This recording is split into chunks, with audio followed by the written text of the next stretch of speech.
Voilà, très bien.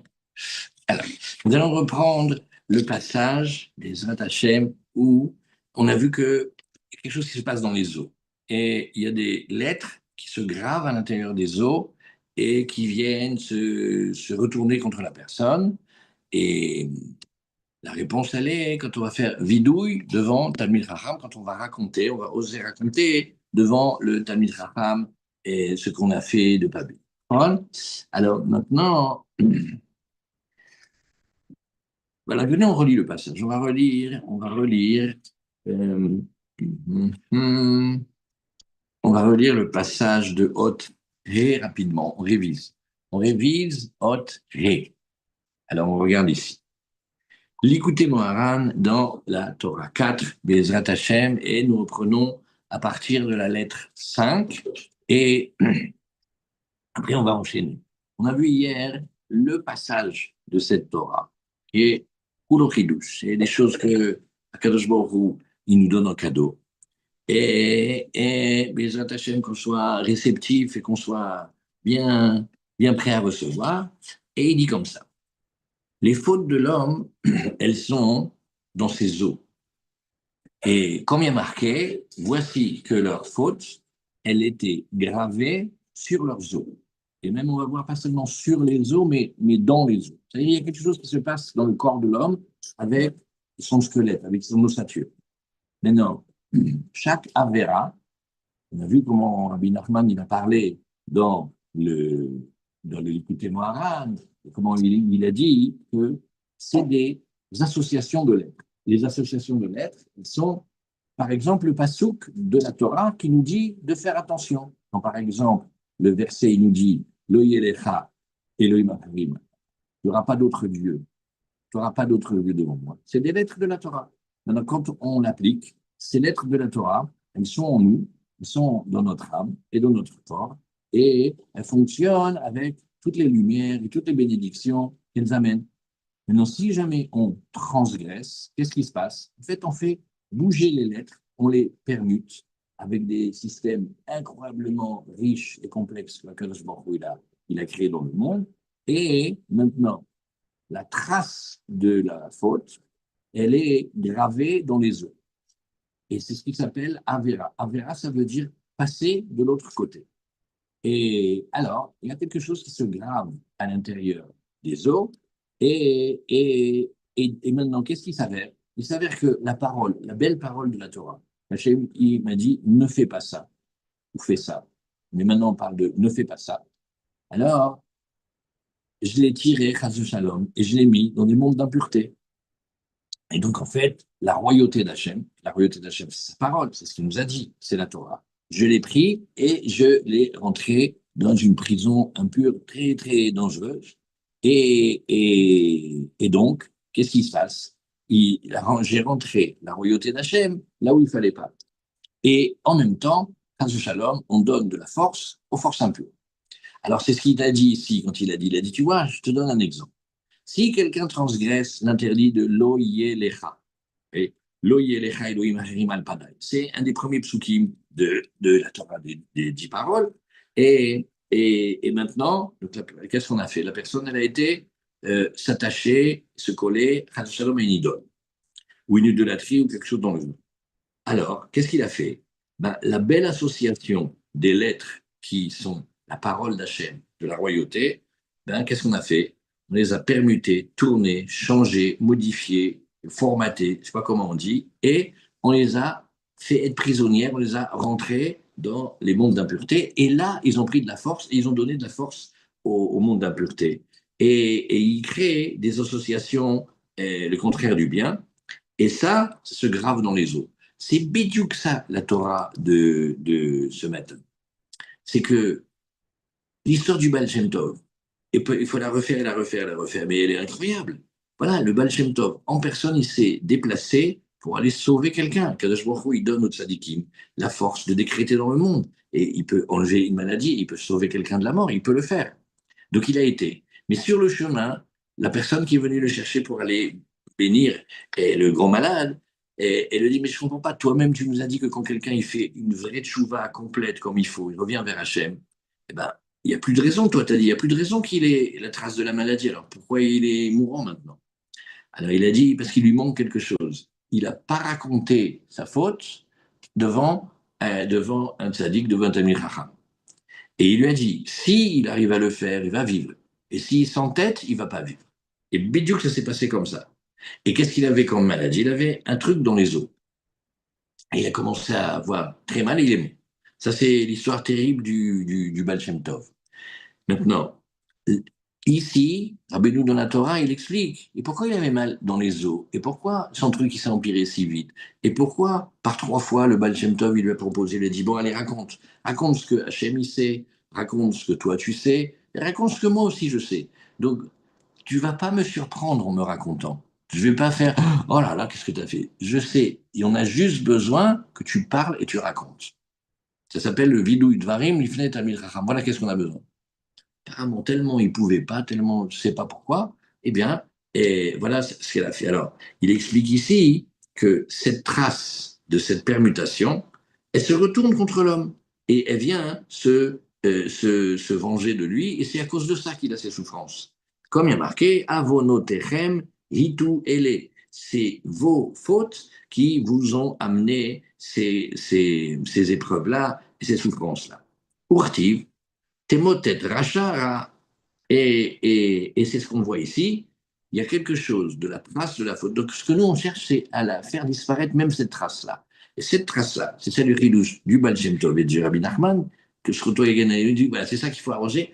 Il faut le sortir, le mettre devant le Tamir Raham, et comme ça, la trace de cette permutation, elle va s'en aller. Et automatiquement, à ce moment-là, il a la guérison. Et on voit, il y a des vidouilles varim, il va sortir les lettres qui étaient gravées d'une mauvaise manière et c'est ça qui va créer les paroles du. En fait, quand la personne, elle va raconter, parce que dans l'histoire du Baal Shem Tov, les amis, on peut réfléchir. Le Baal Shem Tov, il vient, il dit, bon, viens dire quelque chose que Dieu, il sait, que toi, tu sais, c'est normal, c'est toi qui l'as fait, et que moi aussi, je sais. Eh ben, viens, on arrête là. Et ben, donc, voilà, tout le monde est au courant, il n'y a pas besoin de dire.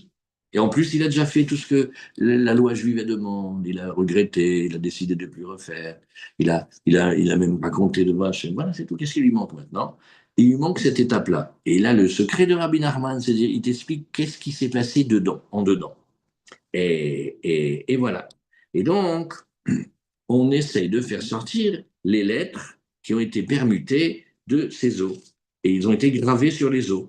Et maintenant, la parole du vidouille, quand il vient, il raconte ce que lui il sait, ce que le tzaddik il sait, ce que le Hachem il sait.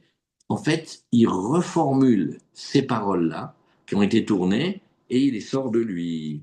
Et la parole, elle va sortir de ses os.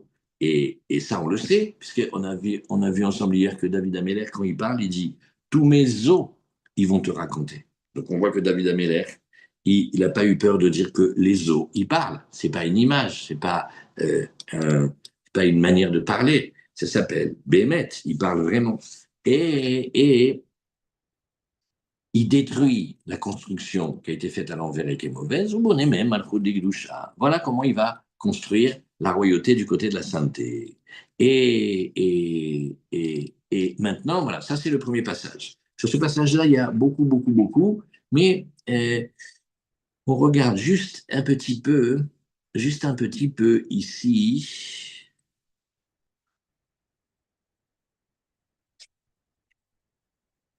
Il dit ici. Oui, alors bien sûr, c'est pas pour rien qu'il a pris comme exemple l'exemple de l'idolâtrie. Il a dit, voilà, par exemple, euh, il a tourné les versets de il n'y aura pas pour toi un Dieu étranger. Mais si quelqu'un s'adonne à un Dieu d'idolâtrie, alors oui, il a un Dieu étranger. Donc qu'est-ce qu'il a fait? Cette parole d'Hachem, il l'a tournée. C'est il a dit ne fais pas. Et lui, il a dit je fais. Donc il a dû bouger quelque chose dedans. Alors voilà, ici, il y a une note extra.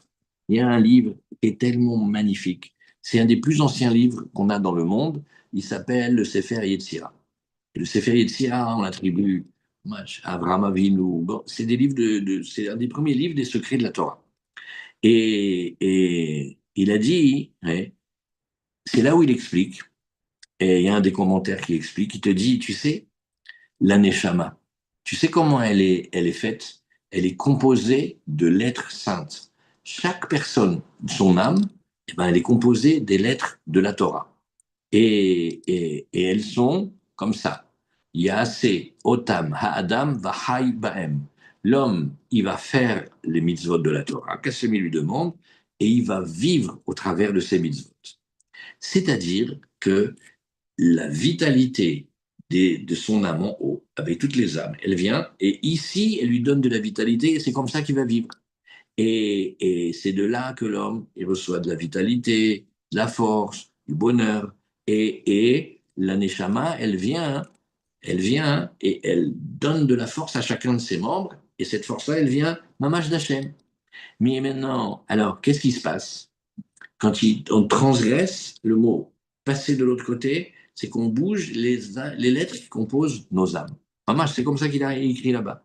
Et vateyavonotam, alatzmotam. Tu vois, il ramène les mêmes soukim que Rabbeinu, c'est il y a très très très longtemps qu'il a expliqué ici. Et alors ça, c'est un. Voilà, on va regarder ici.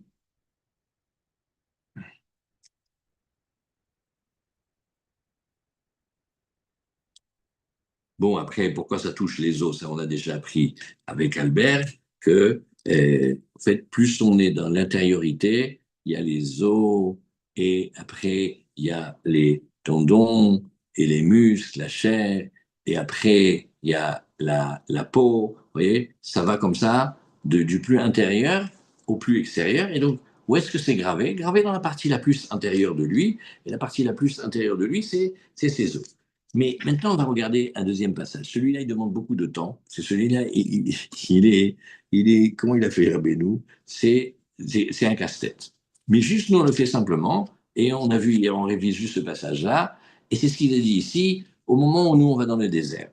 Alors, on voyait que les os de Yehuda, c'est un des enfants de Yaakov, et c'est un des 12 tribus. Eh bien, lui, comme dans son cercueil, ses os, ils bougeaient. C'est-à-dire, il n'était pas du tout posé, il y avait quelque chose avec ses os, ils n'étaient pas tranquilles. Et Moshe, il dit, Shema Hashem kol Yehuda. Alors, Moshe, il fait une file à Hashem. Il dit, Hashem, écoute la voix de Yehuda. Et qu'est-ce qu'il veut par là, Moshe Rabbeinu? Il veut que on se rappelle la force de vidouille, Dvarim, Lifne, Talmid Chacham qu'il a fait. Et c'est ainsi que ça s'est passé. Et oui, il a fait le vidouille devant le Talmid Chacham Yehuda. Ben, Yehuda, il a fait devant le grand Beddin où il y avait Shem, Ever, il y avait tous les plus grands tzadikim de la génération, et il a raconté devant eux qu'est-ce qu'il a fait, qu'il était en perdition, et il était sur le chemin, et il a rencontré une femme à la croisée des chemins, et elle avait le visage voilé, et il a été avec elle, et il a payé ce commerce-là avec des choses qu'il lui a données, et après, il est parti, il n'a plus revu. Et maintenant qu'il comprend que c'était sa belle-fille, il le reconnaît devant tout le monde. Waouh, c'est Razak. Alors cette force-là, elle est tellement grande que plus tard, Moshe, il vient et il refait la scène de ses paroles. C'est les tzadikim, ils font revenir, ils font revivre, et il dit, voilà qu'est-ce que Yehuda il a fait. Donc il arrange Yehuda par les propres paroles de Yehuda qu'il va redire un peu plus tard. Vechenevele. Et ça s'appelle Atsamotav Ayumed Gulgalim. Et pourquoi Dafka et Yehuda, il a eu cette chose-là, que c'était ses os qui bougeaient? Eh bien, Hachem Yavonotam, Hakuka Latsmotam. Bidiouk pour illustrer le fait que les fautes, elles sont exactement dans les os. Maintenant, si on a le temps, alors on va voir que c'est incroyable comment Rabbi Nachman, il a raconté cette histoire avec Yehuda. Parce que Yehuda, bien sûr qu'il a déjà fait Teshuvah, ouais, et il a déjà parlé avec Hachem, il a déjà décidé de ne plus refaire ça, et c'était spécial qu'il a fait Yehuda avec Tamar. Il ne savait pas que c'était Tamar. Mais il manque une chose. Et cette chose qui manque, on la retrouve où? Dans ses os plus tard. Vous voyez comment ça se rejoint?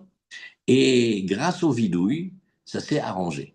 Bon, alors, sur ce passage-là, quand on prend le temps, on voit, mais c'est pas lui qui l'a fait, c'est Moshe qui l'a fait pour lui. Il y a plein de questions. Et petit à petit, Kadosh Baruch Hu, avec de la prière et du, je sais pas quoi, on peut ouvrir les yeux là-dessus. Et chacun est revenu à sa place. Comme si les lettres de ce qu'il a fait, elles reviennent à leur place, et les os, maintenant, ils sont tranquilles, ils sont bien posés. En fait, on voit que c'est la royauté qui a été arrangée grâce au Vidouï Dvarim, grâce aux paroles que Yehuda il a dit, et Moshe il a dit, il a aidé à continuer à dire. Et ça s'est fait d'après Moshe. Moshe, il a mentionné le Vidouï, parce que c'est comme ça maintenant. Où il était le Vidouï? Dommage qu'on rentre dans cette pièce-là de cette partie de la Torah, c'est incroyable. C'est une question derrière l'autre et il faut de la patience. Bezrat Hashem. Parce que maintenant, si vous êtes enfant, vous pouvez poser la question, dire, bah donc il a fait le vidouille devant Shem. Donc s'il a fait le vidouille devant Shem, Shem c'était comme le grand Amir Chacham de l'époque, et ben donc il devrait avoir tout arrangé. Alors pourquoi ces eaux, ils continuent à bouger dans le désert? Qui chen sarir chez Yavidou il ifnet Talmid Chacham. Alors, il y a un secret, c'est que le Talmid Chacham devant qui on va ramener, même avec toute la grandeur de Shem, apparemment il fallait que ce soit devant Moshe. C'est pour ça que quand il le redit devant Moshe, que Moshe il répète ses paroles, comme on l'a vu dans l'histoire que Moshe il sait très bien, alors là c'est vraiment la réparation totale. Et tout Amir Chacham, il a la dimension de Moshe. Non, on avait vu une nouvelle étape, c'est que tout Amir Chacham a une dimension de Moshe, comme on a vu comme on a vu dans la Gemara. Et ça c'est pas mal, c'est trop beau. Comment est caché dans le Talmud, en fait, tous les secrets. Des fois, quand les Chachamim ils se parlent, ouais, et il se dit, hein, ils se chauffent entre eux. Et alors, il y en a un, il s'appelle pas du tout Moshe. Son prénom, c'est pas Moshe, ce rave-là. Et quand les amis, quand ses compagnons d'études, les autres Khamim, ils veulent le piquer, ils lui font waouh, Moshe, waouh, comme tu as bien dit. Sous-entendu, dis-moi, c'est toi celui dont on dit dans la génération que tu es comme Moshe Rabbeinu, comme ça tu dis. Mais on voit que on a pris un Raham, il s'appelle pas Moshe son nom. Il n'y a pas ni dans la Théoudat Zéhout, ni quand il monte à la Torah, on l'appelle pas Moshe. Et pourtant, ses amis ou son ami l'appelait Moshe. Donc on voit ici que tout grand ami Raham de la génération, tu vois qu'il s'appelle Moshe. Et donc on voit que un Talmid Raham, il porte le nom de Moshe. Et c'est devant lui qu'il faut aller raconter. Et donc, voilà pourquoi il faut que Moshe, il répète les paroles de Yehuda qu'il a déjà fait devant Shem.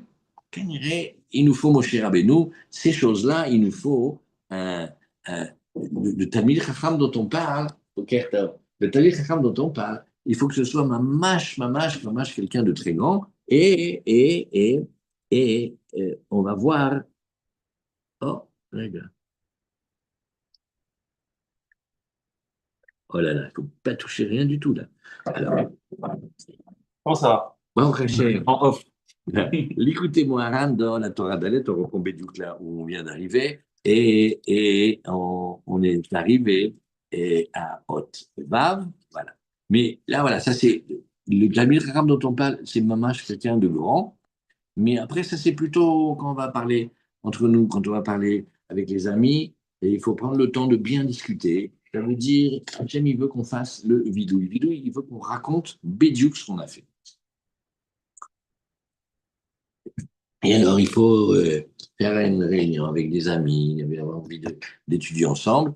Et ben, il y a, raconte ce que tu as fait devant Hachem. Je préfère pas. Non, non, raconte. Ou raconte devant un grand maître.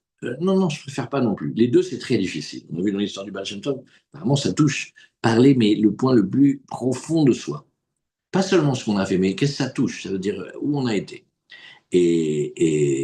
Alors, tu vas voir, parler devant Hachem, certains vont te dire, ah, je préfère parler devant Hachem que devant un ami ou devant quelqu'un. Mais d'un autre côté, devant Hachem, je ne peux pas lui baratiner trop. Il sait. D'un autre côté, un ami, on peut un peu l'endormir, mais d'un autre côté, raconter à un homme, c'est très difficile. Alors, ça, c'est juste une petite remarque. Et si vous le savez, c'est bien. Sinon, Mamash, on apprend tranquillement. Comment ils font les vieux Breslev? Ils vont au-dessus de Rabbi Nachman, ils le font devant Rabbi Nachman. Donc le vidouille devant le Talmid Chacham, il se passe à Ouman, là, il se passe à Ouman là-bas. Il y a plein d'explications. En tout cas, ça vient aussi du fait que c'est difficile de trouver quelqu'un de ce niveau-là. Vous voyez ici, Yehuda, il a déjà fait le vidou devant Shem. Il a raconté, il a dit Tzadka Mimeni, il a dit la vérité, laissez-la tranquille. Cet enfant, il est de moi, je le reconnais. Donc il a reconnu. Mais raconter devant Moshe Rabbeinu, c'est ce qui lui manquait. À tel point que Moshe Rabbeinu, il refait la scène devant Hachem, et c'est comme ça que les os de Yehuda, ils vont arrêter de bouger dans son linceul. Alors ça, c'est un passage, il faut le refaire Bezrat Hachem 1000 fois. Et maintenant, ça s'appelle ces paroles-là. C'est redonner la royauté à Hachem, parce que cette royauté, elle a été prisonnière dans la faute et dans les mondes de pureté. Et maintenant, les paroles qui sortent, en même temps, on se refait les os à l'endroit, et en même temps, on fait régner Hachem. Et il va rapporter maintenant une autre histoire. Mais vraiment, maman, celle-là, elle est, waouh, tellement, tellement. Tout ça maintenant. Tout ça pourquoi, les amis? Parce que quand on va ramener la royauté à Kadosh Baruch Hu, on va faire quelque chose d'extraordinaire. On va réunir les mondes et on va réunir les bontés et les rigueurs. Et on va les faire être ensemble heureuses.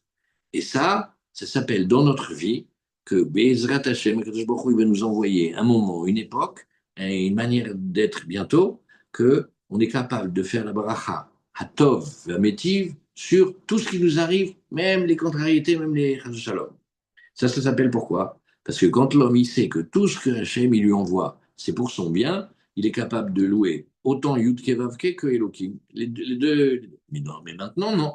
Non, si c'est quelque chose de douloureux, alors Chas Shalom, et c'est Dayana Emet. Alors maintenant, cette réunion qui fait ici, ça s'appelle ramener la royauté et la redonner à Kadosh Baruch Hu. Voilà. Donc, quand il dit le vidouille, il se libère. Il met les lettres du Passouk à l'endroit. Il enlève la douleur dans les os.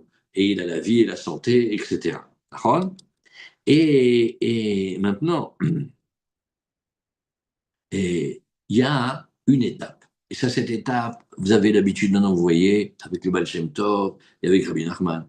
Toujours, d'abord, il faut faire Amtakat Adinim, il faut atténuer les rigueurs. Ça veut dire qu'on parle de quelqu'un, on lui a donné les moyens d'arranger. On a dit, bon, allez, va, tu vas aller parler, tu vas faire ça, écoute bien ce qu'on te dit, et Bezrat Hashem, ça va s'arranger.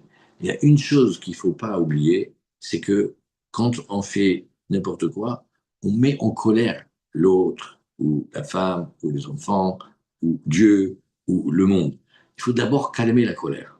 Si vous voyez, par exemple, quand quelqu'un veut demander pardon à un autre, on lui dit ne va pas le voir dans les 3 jours de sa colère. Si, au contraire, je vais l'amener, laisse-le. 3 jours, c'est après.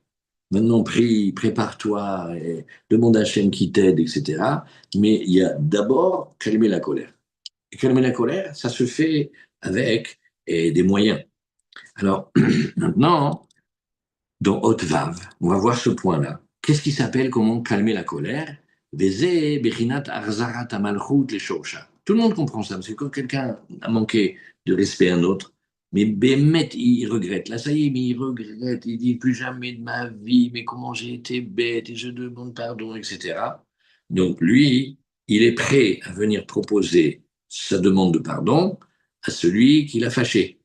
Mais celui qui l'a fâché, il est fâché. Maintenant, le fait que le deuxième, il regrette ce qu'il a fait, ça n'enlève pas que le premier, il est fâché. Il n'y a pas de relation, en fait. Donc, le premier, il est encore fâché. Et le deuxième, il vient, et avec un sourire, il fait, tu sais, j'ai beaucoup réfléchi, j'étais idiot. Allez, viens, on refait comme si de rien n'était. Tu vas l'énerver plus. Parce que, quelque part, celui qui a été fâché, il pense, pas seulement, c'est pas si facile, mais est-ce que vraiment il a pris la mesure? C'est compliqué, en fait. Elle a dit qu'il shoresh malchut ou esh. Ah, maintenant, Benoît nous emmène dans un voyage. Je lui dis, tu sais que la racine de la royauté, oui, c'est la royauté, elle vient des rigueurs d'en haut, mais des rigueurs saintes. Les rigueurs saintes en haut, elles sont pures, elles sont bonnes, elles sont belles, et c'est ça qui permet que Akadosh Baruch Hu, il puisse nous donner, et ce qu'il veut nous donner, avec mesure et avec mesure et avec douceur. Comment ils disent les moussards, par exemple, ou quand on veut apprendre au début, on dit voilà, la midat chesed, elle donne. Tu as besoin d'eau, elle te donne. Maintenant, toi, tu as un verre. Tu sais quoi, tu as un verre et une gourde. Allez, une gourde pour toute la journée et un verre pour maintenant. Mais le chesed, il va te déverser sur toi 1 milliard d'hectolitres d'eau pure. Tu as tout Vitel et tout Contrex et tout Méden.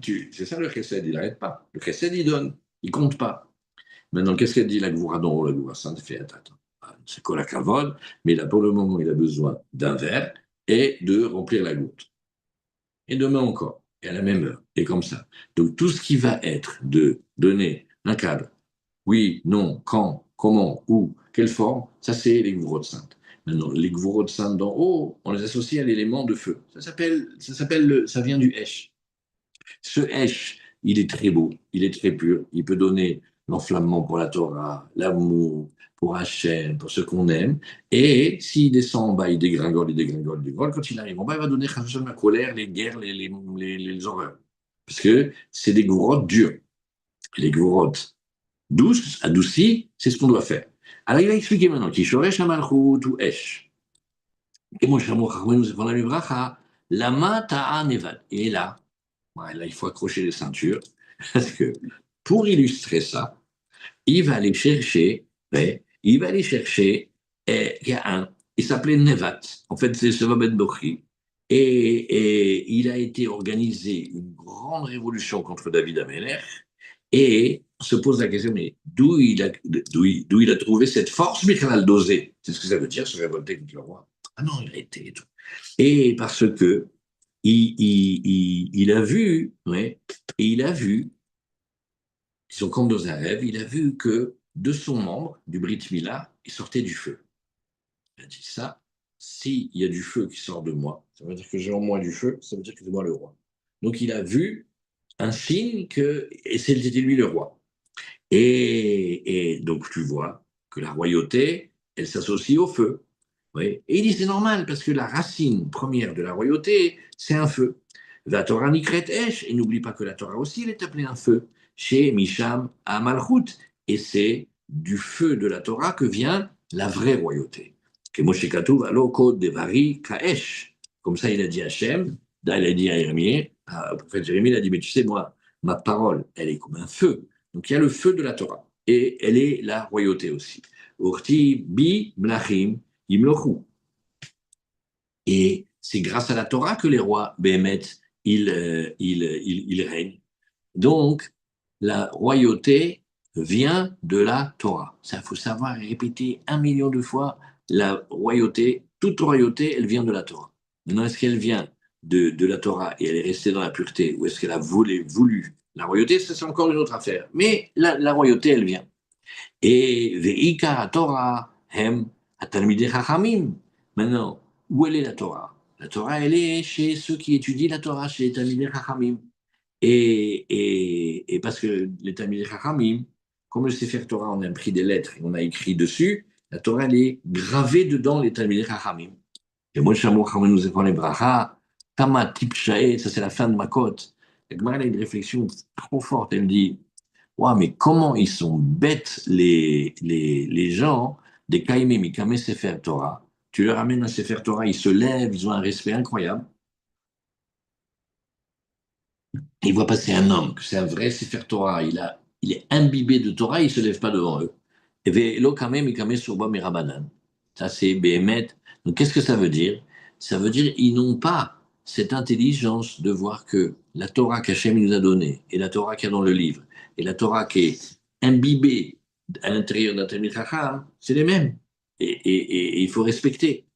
Et pourquoi? Parce que qui a la force d'expliquer la Torah et qui a reçu ce cadeau? C'est Akadosh Baruch Hu qui l'a donné aux Chachamim. Et les Chachamim, si tu le regardes, ils passent leur temps à adoucir les paroles de la Torah. Ça, voilà. Donc maintenant, quand quelqu'un vient et il raconte ce qu'il a fait, la partie qui le gêne le plus, la partie qui est, il n'ose pas le dire, de raconter et dire, alors quand il vient le dire devant un Talmid Chacham, il vient le dire devant la Torah. Et il ramène les paroles tordues et les lettres qu'il avait permutées, il le met devant le Talmid Chacham qui va lui remettre ces paroles-là et ces lettres-là à l'endroit. C'est super important tout ça.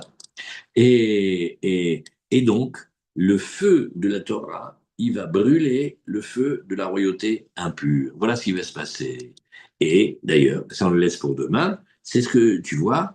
Maintenant, Rabbi Nachman, il va amener même encore plus fort les lois de cacheroute. Quand on a fait la guerre avec Midian, en fait, on nous a conquis et on a ramassé plein de super affaires de vaisselle. Et des cocottes sèbres, et des poêles, et des marmites, et des couteaux et des fourchettes, et des assiettes, et des verres, tout le nécessaire de la cuisine.